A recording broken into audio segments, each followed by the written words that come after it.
Okay, चलिए अब एक काम करते हैं, यतिन के पास चलते हैं और आज के stocks of the day address करते हैं। Yatin, good morning. Good morning. और सबसे पहले अगर हम बात करें ग्लैंड फार्मा, बड़ी ब्लॉक डील होती हुई लगभग 4.5% इक्विटी का आपने ब्लॉक डील होता हुआ देखा। स्टॉक ब्लॉक डील के बाद 5% नीचे हैं। यहाँ नियोमैक और आरपी एडवाइजरी सूत्रों के हिसाब से सेलर्स हैं जिन्होंने अपना पूरा का पूरा जो ओवरऑल शेयर होल्डिंग है वो ब्लॉक डील के जरिए बेच दिया है। इसके अलावा सूला विनयार्ड्स, यहाँ भी आपने बहुत शानदार Q4 का अपडेट देखा है। वाइन टूरिज्म लगभग 31% ऊपर, और जो ब्रांड सेल्स हैं, ओन ब्रांड सेल्स, यहाँ 9% की ग्रोथ आती हुई नज़र पड़ी है। और इस क्वार्टरली अपडेट के बाद शेयर में 3% का इजाफा।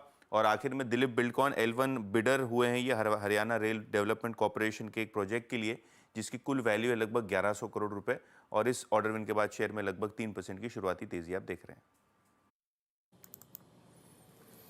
ओके, दिलीप बिल्डकॉन 1092 पे और सूला विनयार्ड्स, ये आज के स्टॉक्स ऑफ द डे की लिस्ट में अपीयर होते हुए लिखा है ये स्क्रीन पे। और ग्लैंड फार्मा इस वक्त करीब करीब 5.25 नीचे, 5.5% नीचे, 96 रुपये 70 पैसे के लॉसेस के साथ ट्रेड करता हुआ।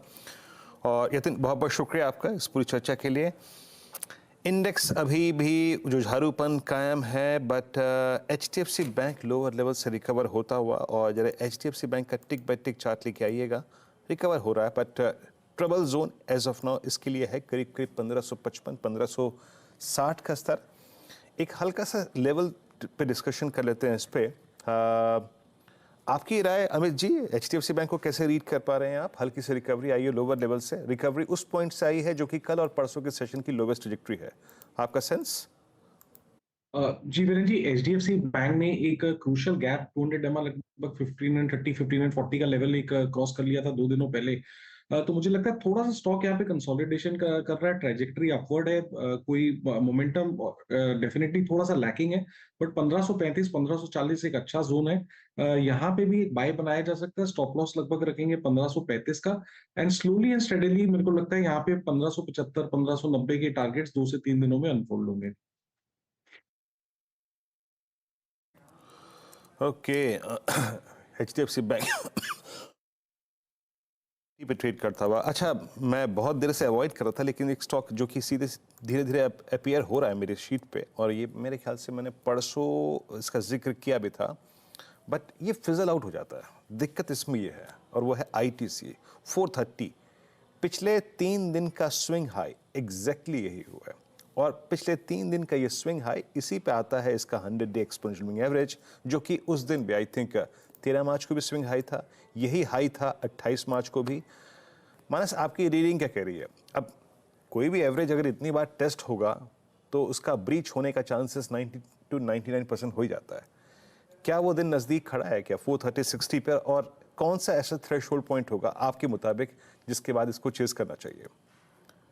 देखिए, मेरा व्यू आईटीसी पे बुलिश है। मेरा समझना है कि कंसोलिडेशन के बाद हमें ऊपर की तरफ ब्रेकआउट देखने को मिलेगा, तो कम से कम 450 रुपए तक के भाव आपको आईटीसी में देखने को मिल जाएंगे। तो अगर बेट लेना होगा तो लॉन्ग साइड पे ही होगा। या तो आप कैश में एक ट्रेड ले रहे हैं तो 422 के स्टॉप लॉस से एक लॉन्ग साइड पे ट्रेड लीजिए 450 के टारगेट के लिए।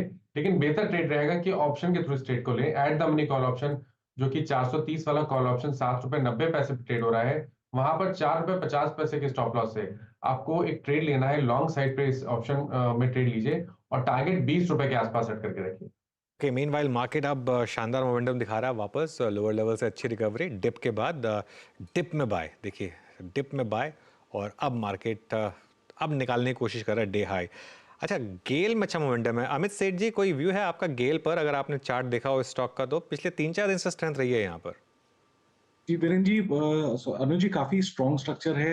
जिस हिसाब से 200 का इसने लेवल ब्रेकआउट किया आज के सत्र में, ये इंपॉर्टेंट है कि 200 के जो कॉल राइटर्स है वो अंडर प्रेशर है। वहां पे अनवाइंडिंग हम देख रहे हैं। कल के सत्र में स्ट्रॉन्ग वॉल्यूम अपटेक था। तो 200 का बेस एक स्ट्रॉन्ग 200 201 का स्ट्रॉन्ग बेस हो गया। मुझे लगता है ये स्टॉक 210 215 की तरफ बढ़ रहा है गेल। ये राजेश जी की भी पिक थी FNO सुपरस्टार में। एक दूसरा व्यू भी ले लिया मैंने यहाँ पर। मीनवाइल राजेश सतपुते के पास भी एक कॉल है। राजेश जी, बताइए। अनुज जी, मुझे लगता है यहाँ पे फेडरल बैंक पे नजर होनी चाहिए। यहाँ पे क्लियर कट ब्रेकआउट आ रहा है। एक रेंज थी, इसने अपना सपोर्ट टेस्ट किया 156 का, 156 156.50 का एक रेजिस्टेंस था।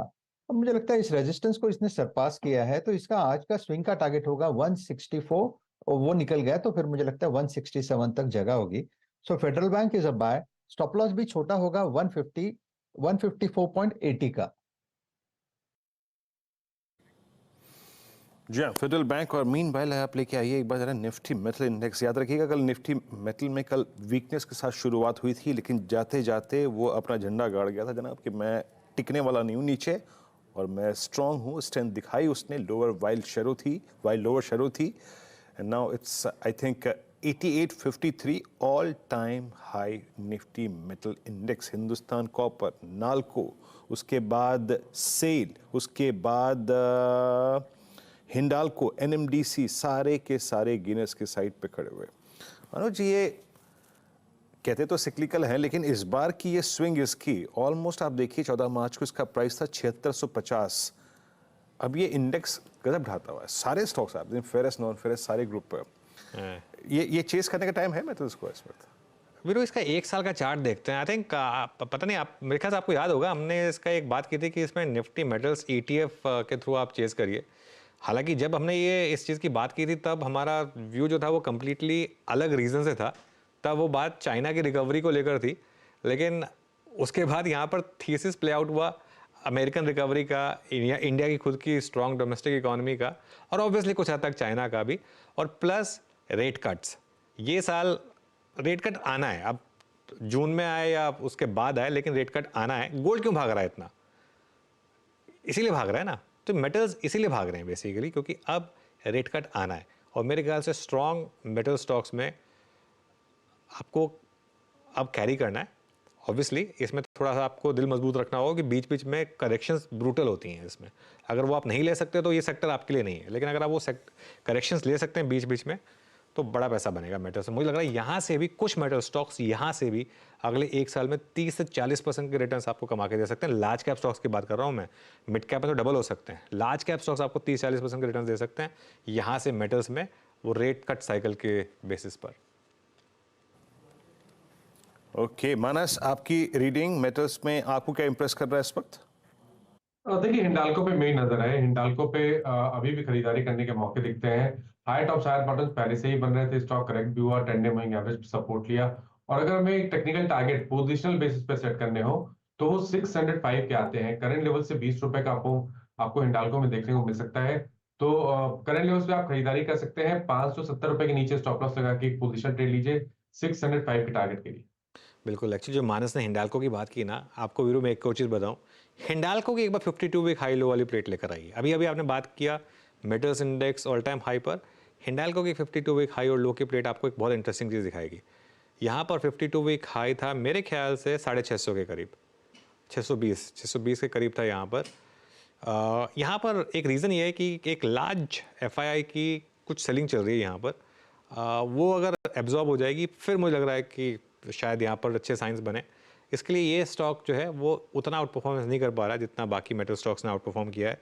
हालांकि मेटल्स में आज अच्छी आउट परफॉर्मेंस है। वेदांता देखिए एक बार, वेदांता में भी अच्छे मोमेंटम। हिंदुस्तान कॉपर, अच्छा हिंदुस्तान कॉपर कल बैन से बाहर आया था ना, हाँ बैन से बाहर आया था हिंदुस्तान कॉपर, और आज का स्टॉक ऑफ द मॉर्निंग अब तक करीब करीब 6.5% के गेन, और ये पूरी की पूरी तेज़ी स्क्रीन पर प्ले आउट हुई है हिंदुस्तान कॉपर में। शानदार मोमेंटम यहाँ पर हिंदुस्तान कॉपर में। और अब सेल, ये भी एक तेज़ी दिखा रहा है। गाबा सर हैं क्या हमारे साथ? गाबा सर, कोई मेटल स्टॉक पिक करना है क्या? हाँ जी, मेटल स्टॉक कोई पिक करना है यहाँ से? बिल्कुल बिल्कुल। मेटल्स मुझे अच्छा लगता है, उसमें लगता है नेशनल एल्यूमिनियम। आपने हिंडाल्को की बात की, मुझे नेशनल एल्यूमिनियम अच्छा लगता है। जो सेटअप है इसमें बहुत ही बढ़िया है। ट्रेड कर रहा है करीब 183, जा रहा है 200 की तरफ, जहां से 17 रुपए का आपको अब भी बाकी है। आज का लो है 174 175 के आसपास, वही स्टॉप लगाकर चले तो अच्छा रहेगा, क्योंकि 3 दिन के कंसोलिडेशन के बाद आज एक ब्रेकआउट मिला है और यहाँ पर रेजिस्टेंस नहीं है नेशनल एल्यूमिनियम। और ये स्टॉक मैंने रेकमेंड किया हुआ क्लाइंट्स को। यस।